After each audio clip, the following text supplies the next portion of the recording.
नमस्कार, दूरदर्शन खबरां 'ਚ ਆਪ ਸਭ ਦਾ ਸਵਾਗਤ। ਮੈਂ ਜਤਿੰਦਰ ਸਿੰਘ। ਪਹਿਲਾਂ ਪੇਸ਼ ਨੇ ਚੋਣਵੀਆਂ ਖਬਰਾਂ।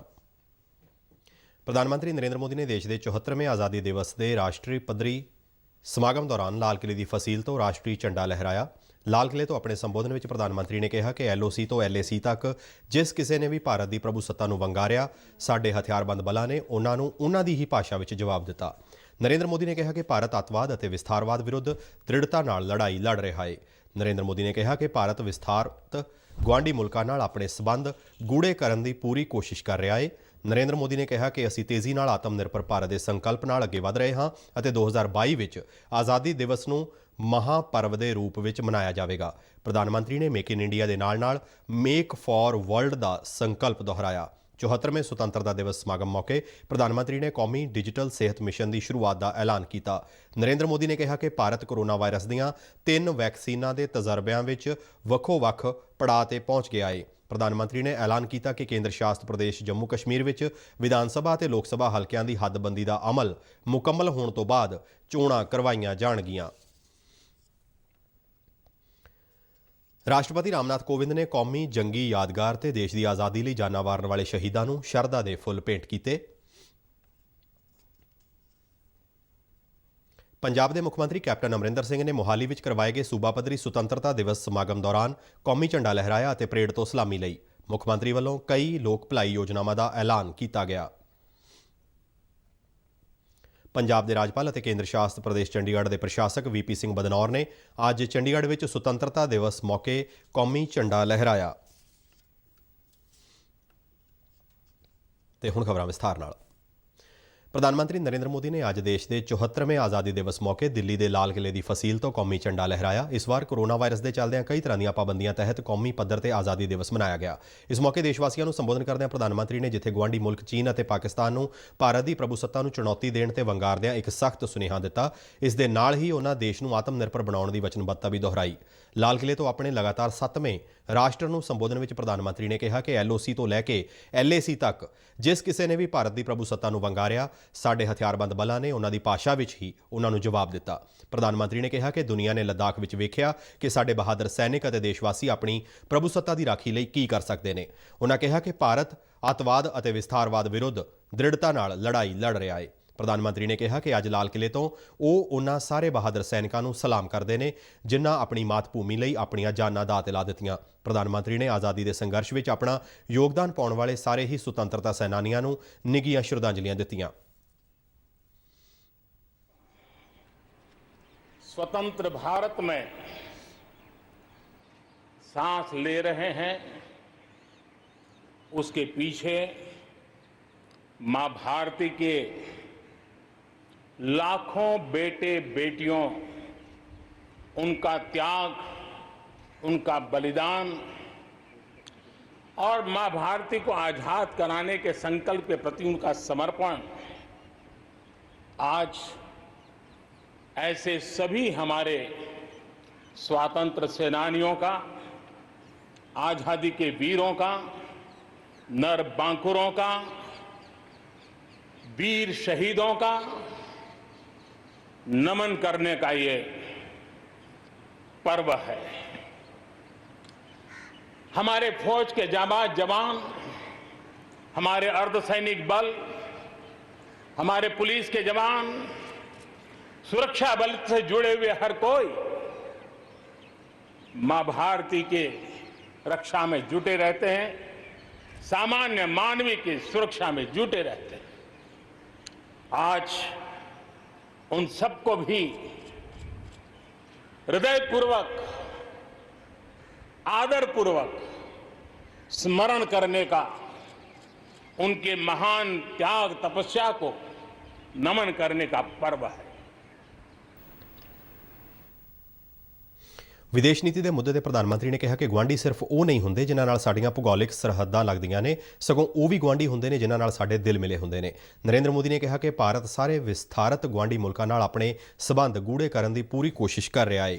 ਪ੍ਰਧਾਨ ਮੰਤਰੀ ਨੇ ਕਿਹਾ ਕਿ ਅਗਲੀ ਵਾਰ ਸੁਤੰਤਰਤਾ ਦਿਵਸ ਮੌਕੇ ਭਾਰਤ ਆਪਣੀ ਆਜ਼ਾਦੀ ਦੇ 75ਵੇਂ ਸਾਲ ਵਿੱਚ ਪ੍ਰਵੇਸ਼ ਕਰੇਗਾ ਅਤੇ ਸਾਨੂੰ ਨਿਊ ਇੰਡੀਆ ਅਤੇ ਆਤਮ ਨਿਰਭਰ ਭਾਰਤ ਦੇ ਵੱਡੇ ਸੰਕਲਪ ਨੂੰ ਲੈ ਕੇ ਚੱਲਦਿਆਂ ਇਨ੍ਹਾਂ ਸੰਕਲਪਾਂ ਦੀ ਪੂਰਤੀ ਲਈ ਦ੍ਰਿੜਤਾ ਨਾਲ ਕੰਮ ਕਰਨਾ ਹੋਵੇਗਾ ਅਤੇ 2020 ਦਾ ਆਜ਼ਾਦੀ ਦਿਵਸ ਮਹਾਪਰਵ ਦੇ ਰੂਪ ਵਿੱਚ ਮਨਾਇਆ ਜਾਵੇਗਾ।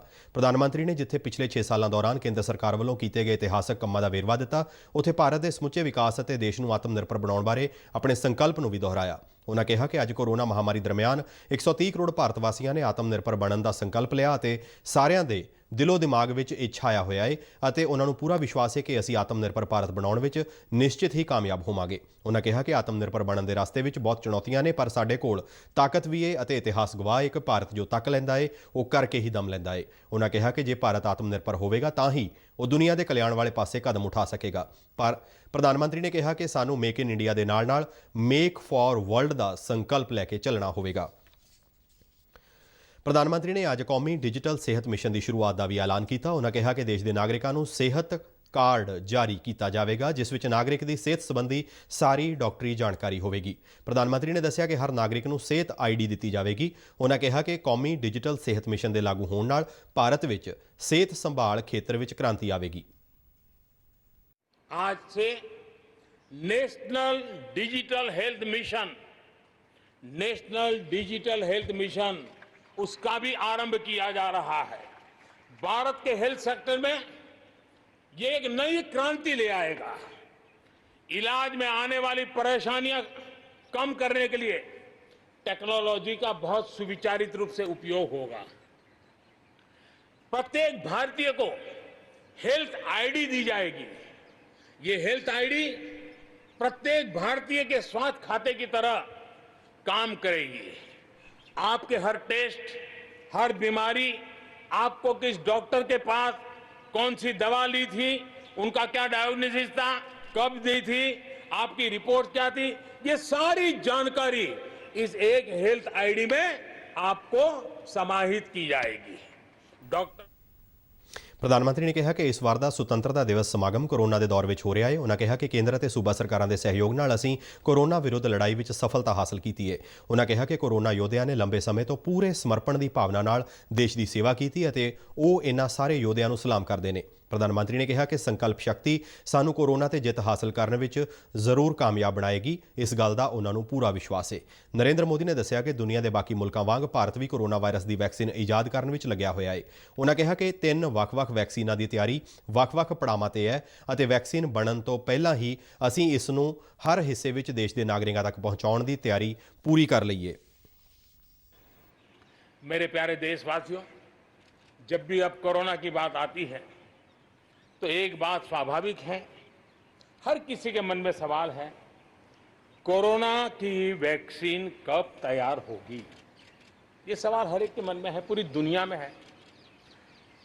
मैं आज देशवासियों को कहना चाहूंगा, देश के हमारे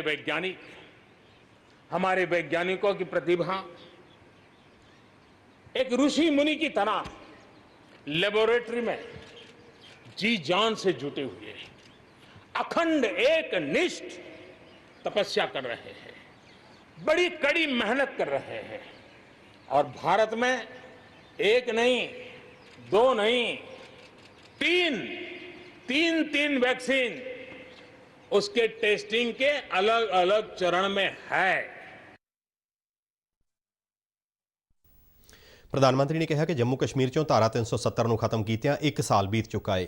ਉਨ੍ਹਾਂ ਕਿਹਾ ਕਿ ਇਹ ਸਾਲ ਮਹਿਲਾਵਾਂ, ਦਲਿਤਾਂ ਅਤੇ ਗਰੀਬਾਂ ਨੂੰ ਇੱਕਸਾਰ ਅਧਿਕਾਰ ਦੇਣ ਦਾ ਸਾਲ ਰਿਹਾ। ਪ੍ਰਧਾਨ ਮੰਤਰੀ ਨੇ ਐਲਾਨ ਕੀਤਾ ਕਿ ਜੰਮੂ ਅਤੇ ਕਸ਼ਮੀਰ ਵਿੱਚ ਚੋਣਾਂ ਲੋਕ ਸਭਾ ਤੇ ਵਿਧਾਨ ਸਭਾ ਹਲਕਿਆਂ ਦੀ ਹੱਦਬੰਦੀ ਦਾ ਅਮਲ ਮੁਕੰਮਲ ਹੋਣ ਤੋਂ ਬਾਅਦ ਕਰਵਾਈਆਂ ਜਾਣਗੀਆਂ। ਪ੍ਰਧਾਨ ਮੰਤਰੀ ਨੇ ਦੇਸ਼ ਨੂੰ ਆਪਣੇ ਸੰਬੋਧਨ ਵਿੱਚ ਆਪਣੀ ਸਰਕਾਰ ਵੱਲੋਂ ਲਿਆਂਦੇ ਗਏ ਖੇਤੀ ਆਰਡੀਨੈਂਸਾਂ ਦਾ ਜ਼ਿਕਰ ਕਰਦਿਆਂ ਕਿਹਾ ਕਿ ਖੇਤੀ ਸੈਕਟਰ ਵਿੱਚ ਸੁਧਾਰਾਂ ਨਾਲ ਹੁਣ ਕਿਸਾਨ ਆਪਣੀ ਫਸਲ ਦੇਸ਼ ਦੇ ਕਿਸੇ ਵੀ ਹਿੱਸੇ ਵਿੱਚ ਵੇਚ ਸਕਦਾ ਹੈ।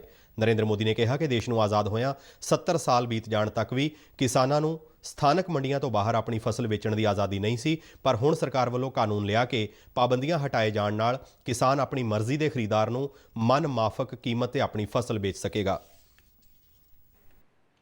लेह, लद्दाख, करगिल, जम्मू कश्मीर एक क्षेत्र, एक प्रकार से इस क्षेत्र को 1 वर्ष पूर्व 370 से आजादी मिल चुकी है। 1 साल पूरा हो चुका है। ये 1 साल जम्मू कश्मीर के एक नई विकास यात्रा का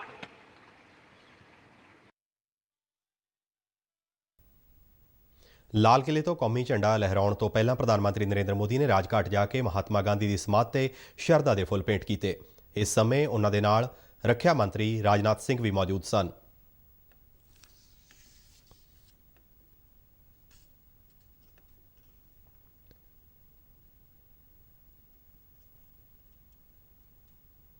ਰਾਸ਼ਟਰਪਤੀ ਰਾਮਨਾਥ ਕੋਵਿੰਦ ਨੇ ਕੌਮੀ ਜੰਗੀ ਯਾਦਗਾਰ ਤੇ ਸ਼ਰਧਾ ਦੇ ਫੁੱਲ ਭੇਂਟ ਕਰਕੇ ਦੇਸ਼ ਦੀ ਆਜ਼ਾਦੀ ਲਈ ਆਪਣੀਆਂ ਜਾਨਾਂ ਵਾਰਨ ਵਾਲੇ ਸ਼ਹੀਦਾਂ ਨੂੰ ਸ਼ਰਧਾ ਦੇ ਫੁੱਲ ਭੇਂਟ ਕੀਤੇ ਗਏ।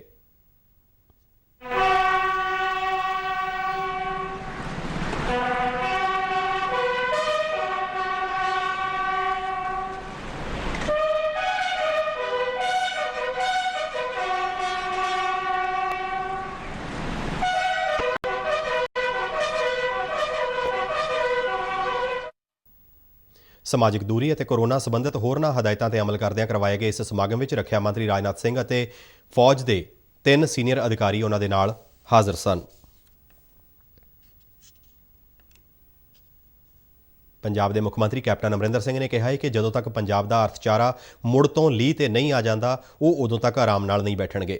ਅੱਜ ਮੋਹਾਲੀ ਵਿੱਚ ਸੂਬਾ ਪੱਧਰੀ ਸੁਤੰਤਰਤਾ ਦਿਵਸ ਸਮਾਗਮ ਵਿੱਚ ਕੌਮੀ ਝੰਡਾ ਲਹਿਰਾਉਣ ਅਤੇ ਪਰੇਡ ਤੋਂ ਸਲਾਮੀ ਲੈਣ ਉਪਰੰਤ ਆਪਣੇ ਸੰਬੋਧਨ ਦੌਰਾਨ ਉਹਨਾਂ ਨੇ ਕਈ ਲੋਕ ਭਲਾਈ ਯੋਜਨਾਵਾਂ ਦਾ ਐਲਾਨ ਕੀਤਾ। ਮੁੱਖ ਮੰਤਰੀ ਨੇ ਕਿਹਾ ਕਿ ਆਉਣ ਵਾਲੇ 2 ਸਾਲਾਂ ਵਿੱਚ 6 ਲੱਖ ਨੌਜਵਾਨਾਂ ਨੂੰ ਨੌਕਰੀਆਂ ਦਿੱਤੀਆਂ ਜਾਣਗੀਆਂ, ਜਿਨ੍ਹਾਂ ਵਿੱਚੋਂ 1 ਲੱਖ ਨੌਕਰੀਆਂ ਸਰਕਾਰੀ ਖੇਤਰ ਦੀਆਂ ਹੋਣਗੀਆਂ। ਉਹਨਾਂ ਕਿਹਾ ਕਿ ਘਰ ਘਰ ਰੁਜ਼ਗਾਰ ਸਕੀਮ ਤਹਿਤ ਹੁਣ ਤੱਕ 13.6 ਲੱਖ ਨੌਜਵਾਨਾਂ ਨੂੰ ਰੁਜ਼ਗਾਰ ਮੁਹੱਈਆ ਕਰਵਾਇਆ ਜਾ ਚੁੱਕਾ ਹੈ। ਮੁੱਖ ਮੰਤਰੀ ਨੇ ਕਿਹਾ ਕਿ ਆਉਣ ਵਾਲੇ ਕੁਝ ਮਹੀਨਿਆਂ ਵਿੱਚ ਬੇਜ਼ਮੀਨੇ ਕਿਸਾਨਾਂ ਅਤੇ ਕਿਰਤੀਆਂ ਦਾ 520 ਕਰੋੜ ਰੁਪਏ ਦਾ ਕਰਜ਼ਾ ਮੁਆਫ ਕਰਨ ਦੀ ਯੋਜਨਾ ਬਣਾਈ ਗਈ ਹੈ ਤੇ ਸਰਕਾਰ ਦੀ ਕਰਜ਼ਾ ਮੁਆਫੀ ਸਕੀਮ ਤਹਿਤ ਹੁਣ ਤੱਕ 5.62 ਲੱਖ ਕਿਸਾਨਾਂ ਦਾ 4700 ਕਰੋੜ ਰੁਪਏ ਦਾ ਕਰਜ਼ਾ ਮੁਆਫ ਕੀਤਾ ਜਾ ਚੁੱਕਾ ਹੈ। ਕੈਪਟਨ ਅਮਰਿੰਦਰ ਸਿੰਘ ਨੇ ਕਿਹਾ ਕਿ ਪੰਜਾਬ ਵਿੱਚ ਛੇਤੀ ਹੀ ਸਮਾਰਟ ਰਾਸ਼ਨ ਕਾਰਡ ਸਕੀਮ ਸ਼ੁਰੂ ਕੀਤੀ ਜਾ ਰਹੀ ਹੈ, ਜਿਸ ਨਾਲ 1.41 ਕਰੋੜ ਲੋਕ ਵਾਜਬ ਕੀਮਤਾਂ ਦੀਆਂ ਦੁਕਾਨਾਂ ਤੋਂ ਰਾਸ਼ਨ ਲੈਣ ਦੇ ਯੋਗ ਹੋ ਸਕਣਗੇ। ਮੁੱਖ ਮੰਤਰੀ ਨੇ ਐਲਾਨ ਕੀਤਾ ਕਿ ਅਗਲੇ 2 ਸਾਲਾਂ ਵਿੱਚ 12,000 ਕਰੋੜ ਰੁਪਏ ਦੀ ਲਾਗਤ ਨਾਲ 1300 ਕਿਲੋਮੀਟਰ ਲੰਮੀਆਂ ਸੂਬਾਈ ਅਤੇ ਕੌਮੀ ਸੜਕਾਂ ਬਣਾਈਆਂ ਜਾਣਗੀਆਂ ਅਤੇ ਇਸੇ ਸਮੇਂ ਦੌਰਾਨ ਸੂਬੇ ਵਿੱਚ 750 ਪੇਂਡੂ ਖੇਡ ਸਟੇਡੀਅਮ ਬਣਾਏ ਜਾਣਗੇ ਅਤੇ 2500 ਕਰੋੜ ਰੁਪਏ ਦੀ ਨਿਵੇਸ਼ ਵਾਲੀ ਸਮਾਰਟ ਪੇਂਡੂ ਮੁਹਿੰਮ ਦਾ ਦੂਜਾ ਪੜਾਅ ਜਲਦੀ ਹੀ ਸ਼ੁਰੂ ਕੀਤਾ ਜਾਵੇਗਾ। ਕੈਪਟਨ ਅਮਰਿੰਦਰ ਸਿੰਘ ਨੇ ਕਿਹਾ ਕਿ ਸ਼ਹਿਰੀ ਵਾਤਾਵਰਣ ਸੁਧਾਰ ਪ੍ਰੋਗਰਾਮ ਉੱਤੇ ਆਉਂਦੇ 2 ਸਾਲਾਂ ਵਿੱਚ 1046 ਕਰੋੜ ਰੁਪਏ ਖਰਚ ਕੀਤੇ ਜਾਣਗੇ ਅਤੇ ਸਾਰੇ ਪੇਂਡੂ ਅਤੇ ਸ਼ਹਿਰੀ ਪਰਿਵਾਰਾਂ ਨੂੰ 5 ਲੱਖ ਰੁਪਏ ਦਾ ਸਿਹਤ ਬੀਮਾ ਮੁਹੱਈਆ ਕਰਵਾਉਣ ਲਈ ਸਰਬੱਤ ਸਿਹਤ ਬੀਮਾ ਯੋਜਨਾ ਦਾ ਦਾਇਰਾ ਵਧਾਇਆ ਜਾਵੇਗਾ। ਕੋਵਿਡ-19 ਮਹਾਮਾਰੀ ਦੀ ਗੱਲ ਕਰਦਿਆਂ ਉਹਨਾਂ ਕਿਹਾ ਕਿ ਇਸ ਮਹਾਮਾਰੀ ਤੇ ਪੰਜਾਬ ਹਰ ਹਾਲਤ ਵਿੱਚ ਫਤਿਹ ਪਾਵੇਗਾ। ਉਹਨਾਂ ਲੋਕਾਂ ਨੂੰ ਅਪੀਲ ਕੀਤੀ ਕਿ ਉਹ ਇਸ ਸੰਕਟ ਖਿਲਾਫ ਲੜਾਈ ਵਿੱਚ ਸਰਕਾਰ ਨੂੰ ਖੁੱਲ੍ਹੇ ਦਿਲ ਨਾਲ ਸਹਿਯੋਗ ਦੇਣ ਅਤੇ ਮਹਾਮਾਰੀ ਦੇ ਮੱਦੇਨਜ਼ਰ ਬਜ਼ੁਰਗਾਂ ਦਾ ਵਿਸ਼ੇਸ਼ ਖਿਆਲ ਰੱਖਿਆ ਜਾਵੇ ਅਤੇ ਕੋਵਿਡ-19 ਸੰਬੰਧੀ ਸਰਕਾਰੀ ਦਿਸ਼ਾ ਨਿਰਦੇਸ਼ਾਂ ਦੀ ਸਖਤੀ ਨਾਲ ਪਾਲਣਾ ਕੀਤੀ ਜਾਵੇ। ਸਮਾਗਮ ਦੌਰਾਨ ਉਹਨਾਂ ਮੋਹਾਲੀ ਜ਼ਿਲ੍ਹੇ ਦੇ 2 ਵੱਡੇ ਪ੍ਰੋਜੈਕਟਾਂ ਦੀ ਉਸਾਰੀ ਦਾ ਵਰਚੁਅਲ ਉਦਘਾਟਨ ਕੀਤਾ। ਇਹਨਾਂ ਪ੍ਰੋਜੈਕਟਾਂ ਵਿੱਚ 56 kV ਸਬਸਟੇਸ਼ਨ ਅਤੇ ਪੰਜਾਬ ਬਾਇਓਟੈਕਨੋਲੋਜੀ ਇਨਕਿਊਬੇਟਰ ਦੀ ਇਮਾਰਤ ਦੀ ਉਸਾਰੀ ਸ਼ਾਮਲ ਹੈ। ਇਹ ਇਮਾਰਤ 31 ਕਰੋੜ ਰੁਪਏ ਦੀ ਲਾਗਤ ਨਾਲ ਮੋਹਾਲੀ ਦੇ ਨੌਲੇਜ ਸਿਟੀ ਵਿਖੇ ਉਸਾਰੀ ਜਾ ਰਹੀ ਹੈ। ਪੰਜਾਬ ਦੇ ਰਾਜਪਾਲ ਅਤੇ ਕੇਂਦਰੀ ਪ੍ਰਬੰਧਕ ਪ੍ਰਦੇਸ਼ ਚੰਡੀਗੜ੍ਹ ਦੇ ਪ੍ਰਸ਼ਾਸਕ VP ਸਿੰਘ ਬਦਨੌਰ ਨੇ ਚੰਡੀਗੜ੍ਹ ਵਿੱਚ ਕੌਮੀ ਝੰਡਾ ਲਹਿਰਾਇਆ ਅਤੇ ਪਰੇਡ ਤੋਂ ਸਲਾਮੀ ਲਈ। ਇਸ ਮੌਕੇ ਆਪਣੇ ਸੰਬੋਧਨ ਵਿੱਚ ਰਾਜਪਾਲ ਨੇ ਕੋਰੋਨਾ ਵਿਰੁੱਧ ਜੰਗ ਦਾ ਜ਼ਿਕਰ ਕਰਦਿਆਂ ਕਿਹਾ ਕਿ ਚੰਡੀਗੜ੍ਹ ਅਤੇ ਪੰਜਾਬ ਨੇ ਕੋਰੋਨਾ ਵਾਇਰਸ ਨਾਲ ਨਜਿੱਠਣ ਵਿੱਚ ਚੰਗਾ ਕੰਮ ਕੀਤਾ ਅਤੇ ਕੋਰੋਨਾ ਮਰੀਜ਼ਾਂ ਦੇ ਸਿਹਤਯਾਬ ਹੋਣ ਦੀ ਚੰਗੀ ਦਰ ਇਸ ਦਾ ਸਬੂਤ ਹੈ। ਉਹਨਾਂ ਕਿਹਾ ਕਿ ਚੰਡੀਗੜ੍ਹ ਨੂੰ ਇੱਕ ਮੈਡੀਕਲ ਹੱਬ ਬਣਾਉਣ ਦੀ ਤਿਆਰੀ ਹੈ, ਜਿਸ ਨਾਲ ਸਿਹਤ ਸੰਬੰਧੀ ਕਿਸੇ ਵੀ ਖਤਰੇ ਨਾਲ ਨਜਿੱਠਣ ਲਈ ਵੱਡੀਆਂ ਸਹੂਲਤਾਂ ਉਪਲਬਧ ਹੋਣਗੀਆਂ। ਰਾਜਪਾਲ ਨੇ ਲੋਕਾਂ ਨੂੰ ਅਪੀਲ ਕੀਤੀ ਕਿ ਜਦ ਤੱਕ ਕੋਰੋਨਾ ਦੀ ਕੋਈ ਅਸਰਦਾਰ ਵੈਕਸੀਨ ਵਿਕਸਿਤ ਨਹੀਂ ਹੁੰਦੀ, ਉਦੋਂ ਤੱਕ ਸਾਨੂੰ ਸਾਰਿਆਂ ਨੂੰ ਸਾਵਧਾਨੀ ਨਾਲ ਆਪਣਾ ਤੇ ਆਪਣੇ ਪਰਿਵਾਰਾਂ ਦਾ ਖਿਆਲ ਰੱਖਣਾ ਹੋਵੇਗਾ। ਰਾਜਪਾਲ ਨੇ ਗਰੀਬ ਕਲਿਆਣ ਯੋਜਨਾ ਤਹਿਤ ਕੇਂਦਰ ਸ਼ਾਸਤ ਪ੍ਰਦੇਸ਼ ਚੰਡੀਗੜ੍ਹ ਵਿੱਚ ਪ੍ਰਸ਼ਾਸਨ ਅਤੇ ਮਿਊਨਿਸਪਲ ਕਾਰਪੋਰੇਸ਼ਨ ਵੱਲੋਂ ਕੀਤੇ ਗਏ ਯਤਨਾਂ ਦੀ ਭਰਪੂਰ ਸ਼ਲਾਘਾ ਕੀਤੀ। ਉਹਨਾਂ ਪ੍ਰਧਾਨ ਮੰਤਰੀ ਨਰਿੰਦਰ ਮੋਦੀ ਵੱਲੋਂ ਆਤਮ ਨਿਰਭਰ ਭਾਰਤ ਦੇ ਨਿਰਮਾਣ ਲਈ ਚੁੱਕੇ ਜਾ ਰਹੇ ਕਦਮਾਂ ਦੀ ਵੀ ਭਰਪੂਰ ਸ਼ਲਾਘਾ ਕੀਤੀ। ਰਾਜਪਾਲ ਨੇ ਕਿਹਾ ਕਿ ਇਸ ਨਾਲ ਭਾਰਤੀ ਅਰਥਚਾਰੇ ਨੂੰ ਫਿਰ ਤੋਂ ਮਜ਼ਬੂਤ ਬਣਾਉਣ ਦੀ ਦਿਸ਼ਾ ਵੱਲ ਕਦਮ ਚੱਲਣੇ ਸ਼ੁਰੂ ਹੋ ਗਏ ਨੇ। ਇਸ ਮੌਕੇ ਰਾਜਪਾਲ ਨੇ ਦੱਸਿਆ ਕਿ ਨਸ਼ਿਆਂ ਦੀ ਗੰਭੀਰ ਸਮੱਸਿਆ ਨਾਲ ਨਜਿੱਠਣ ਲਈ ਸਮਾਜਿਕ ਨਿਆਂ ਤੇ ਸ਼ਕਤੀਕਰਨ ਮੰਤਰਾਲਾ ਦੇ ਨਿਰਦੇਸ਼ਾਂ ਅਨੁਸਾਰ ਅੱਜ ਚੰਡੀਗੜ੍ਹ ਪ੍ਰਸ਼ਾਸਨ ਅਧਿਕਾਰਤ ਤੌਰ ਤੇ ਨਸ਼ਾ ਮੁਕਤ ਭਾਰਤ ਅਭਿਆਨ ਸ਼ੁਰੂ ਕਰ ਰਿਹਾ ਹੈ। COVID-19 pandemic threat that has created global health crisis and has a deep impact on our lives. These are difficult times when we must join our hands in a common endeavor with a strong belief that better days are ahead of us.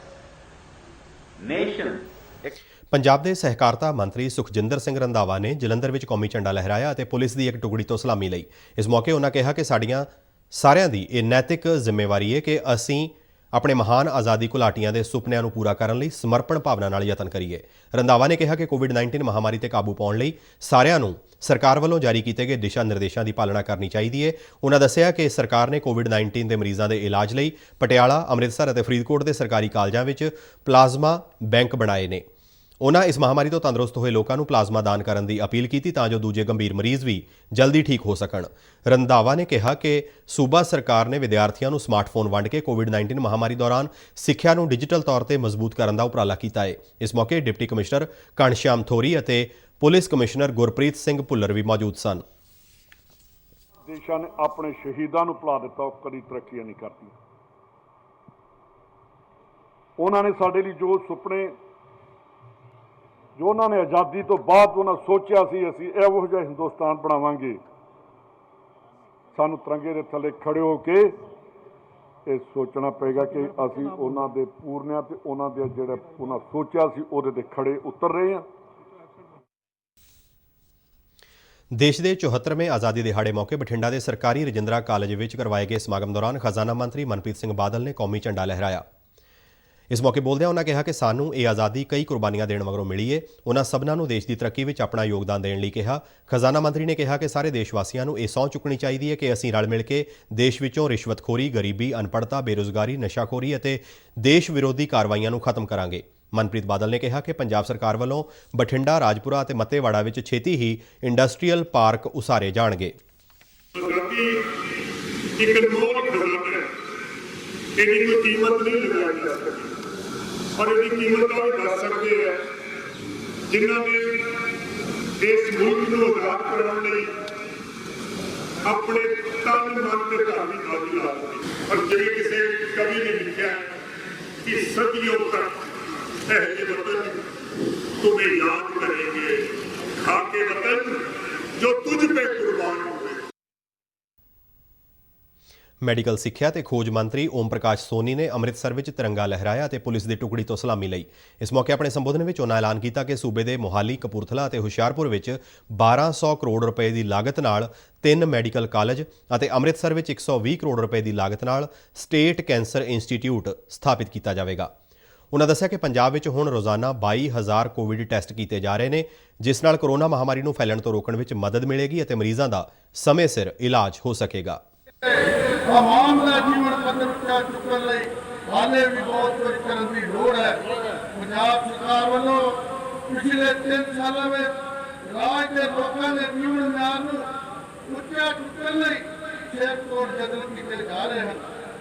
ਹਾਲਾਂਕਿ corona ਨੇ ਪੂਰੀ ਦੁਨੀਆ ਦੇ ਵਿਕਾਸ ਦੀ ਰਫ਼ਤਾਰ ਰੋਕ ਦਿੱਤੀ ਹੈ, ਪਰ ਸਾਨੂੰ ਮਾਣ ਹੈ ਕਿ ਮੁੱਖ ਮੰਤਰੀ ਕੈਪਟਨ ਅਮਰਿੰਦਰ ਸਿੰਘ ਜੀ ਦੀ ਰਹਿਨੁਮਾਈ ਵਿੱਚ ਪੰਜਾਬ ਸਰਕਾਰ ਦੀ ਖੇਤੀਬਾੜੀ, ਬਿਜਲੀ, ਬੁਨਿਆਦੀ ਢਾਂਚੇ, ਸ਼ਹਿਰੀ ਵਿਕਾਸ, ਪਿੰਡਾਂ ਦੇ ਸਰਬਪੱਖੀ ਵਿਕਾਸ, ਸਿੱਖਿਆ, ਸਿਹਤ, ਸਨਅਤ, ਨਾਗਰਿਕ ਸੇਵਾਵਾਂ ਅਤੇ ਵੀਆਈਪੀ ਕਲਚਰ ਖਤਮ ਕਰਕੇ ਨਾਮਣਾ ਕੱਢ ਰਿਹਾ ਹੈ।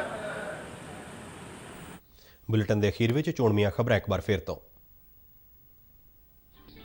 ਪ੍ਰਧਾਨ ਮੰਤਰੀ ਨਰਿੰਦਰ ਮੋਦੀ ਨੇ ਦੇਸ਼ ਦੇ 74ਵੇਂ ਆਜ਼ਾਦੀ ਦਿਵਸ ਦੇ ਰਾਸ਼ਟਰ ਪੱਧਰੀ ਸਮਾਗਮ ਦੌਰਾਨ ਲਾਲ ਕਿਲ੍ਹੇ ਦੀ ਫਸੀਲ ਤੋਂ ਰਾਸ਼ਟਰੀ ਝੰਡਾ ਲਹਿਰਾਇਆ।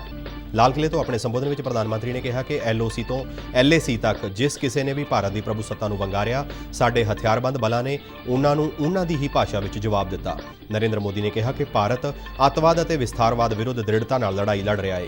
ਨਰਿੰਦਰ ਮੋਦੀ ਨੇ ਕਿਹਾ ਕਿ ਭਾਰਤ ਵਿਸਥਾਰਤ ਗੁਆਂਢੀ ਮੁਲਕਾਂ ਨਾਲ ਆਪਣੇ ਸਬੰਧ ਗੂੜ੍ਹੇ ਕਰਨ ਦੀ ਪੂਰੀ ਕੋਸ਼ਿਸ਼ ਕਰ ਰਿਹਾ ਹੈ। ਨਰਿੰਦਰ ਮੋਦੀ ਨੇ ਕਿਹਾ ਕਿ ਅਸੀਂ ਤੇਜ਼ੀ ਨਾਲ ਆਤਮ ਨਿਰਭਰ ਭਾਰਤ ਦੇ ਸੰਕਲਪ ਨਾਲ ਅੱਗੇ ਵਧ ਰਹੇ ਹਾਂ ਅਤੇ 2022 ਵਿੱਚ ਆਜ਼ਾਦੀ ਦਿਵਸ ਨੂੰ ਮਹਾਪਰਵ ਦੇ ਰੂਪ ਵਿੱਚ ਮਨਾਇਆ ਜਾਵੇਗਾ। ਪ੍ਰਧਾਨ ਮੰਤਰੀ ਨੇ ਮੇਕ ਇਨ ਇੰਡੀਆ ਦੇ ਨਾਲ ਮੇਕ ਫਾਰ ਵਰਲਡ ਦਾ ਸੰਕਲਪ ਦੁਹਰਾਇਆ। 74ਵੇਂ ਸੁਤੰਤਰਤਾ ਦਿਵਸ ਸਮਾਗਮ ਮੌਕੇ ਪ੍ਰਧਾਨ ਮੰਤਰੀ ਨੇ ਕੌਮੀ ਡਿਜੀਟਲ ਸਿਹਤ ਮਿਸ਼ਨ ਦੀ ਸ਼ੁਰੂਆਤ ਦਾ ਐਲਾਨ ਕੀਤਾ। ਨਰਿੰਦਰ ਮੋਦੀ ਨੇ ਕਿਹਾ ਕਿ ਭਾਰਤ ਕੋਰੋਨਾ ਵਾਇਰਸ ਦੀਆਂ 3 ਵੈਕਸੀਨਾਂ ਦੇ ਤਜਰਬਿਆਂ ਵਿੱਚ ਵੱਖੋ-ਵੱਖ ਪੜਾਅ ਤੇ ਪਹੁੰਚ ਗਿਆ ਹੈ। ਪ੍ਰਧਾਨ ਮੰਤਰੀ ਨੇ ਐਲਾਨ ਕੀਤਾ ਕਿ ਕੇਂਦਰ ਸ਼ਾਸਿਤ ਪ੍ਰਦੇਸ਼ ਜੰਮੂ ਕਸ਼ਮੀਰ ਵਿੱਚ ਵਿਧਾਨ ਸਭਾ ਤੇ ਲੋਕ ਸਭਾ ਹਲਕਿਆਂ ਦੀ ਹੱਦਬੰਦੀ ਦਾ ਅਮਲ ਮੁਕੰਮਲ ਹੋਣ ਤੋਂ ਬਾਅਦ ਚੋਣਾਂ ਕਰਵਾਈਆਂ ਜਾਣਗੀਆਂ। ਰਾਸ਼ਟਰਪਤੀ ਰਾਮਨਾਥ ਕੋਵਿੰਦ ਨੇ ਕੌਮੀ ਜੰਗੀ ਯਾਦਗਾਰ ਤੇ ਦੇਸ਼ ਦੀ ਆਜ਼ਾਦੀ ਲਈ ਜਾਨਾਂ ਵਾਰਨ ਵਾਲੇ ਸ਼ਹੀਦਾਂ ਨੂੰ ਸ਼ਰਧਾ ਦੇ ਫੁੱਲ ਭੇਂਟ ਕੀਤੇ। ਪੰਜਾਬ ਦੇ ਮੁੱਖ ਮੰਤਰੀ ਕੈਪਟਨ ਅਮਰਿੰਦਰ ਸਿੰਘ ਨੇ ਮੋਹਾਲੀ ਵਿੱਚ ਕਰਵਾਏ ਗਏ ਸੂਬਾ ਪੱਧਰੀ ਸੁਤੰਤਰਤਾ ਦਿਵਸ ਸਮਾਗਮ ਦੌਰਾਨ ਕੌਮੀ ਝੰਡਾ ਲਹਿਰਾਇਆ ਅਤੇ ਪਰੇਡ ਤੋਂ ਸਲਾਮੀ ਲਈ। ਮੁੱਖ ਮੰਤਰੀ ਵੱਲੋਂ ਕਈ ਲੋਕ ਭਲਾਈ ਯੋਜਨਾਵਾਂ ਦਾ ਐਲਾਨ ਕੀਤਾ ਗਿਆ। ਪੰਜਾਬ ਦੇ ਰਾਜਪਾਲ ਅਤੇ ਕੇਂਦਰ ਸ਼ਾਸਿਤ ਪ੍ਰਦੇਸ਼ ਚੰਡੀਗੜ੍ਹ ਦੇ ਪ੍ਰਸ਼ਾਸਕ ਵੀਪੀ ਸਿੰਘ ਬਦਨੌਰ ਨੇ ਅੱਜ ਚੰਡੀਗੜ੍ਹ ਵਿੱਚ ਸੁਤੰਤਰਤਾ ਦਿਵਸ ਮੌਕੇ ਕੌਮੀ ਝੰਡਾ ਲਹਿਰਾਇਆ। ਇਸ ਦੇ ਨਾਲ ਸਾਡਾ ਖਬਰਾਂ ਦਾ ਬੁਲੇਟਿਨ ਸਮਾਪਤ ਹੁੰਦਾ ਹੈ। ਇਜਾਜ਼ਤ ਦਿਓ। ਨਮਸਕਾਰ।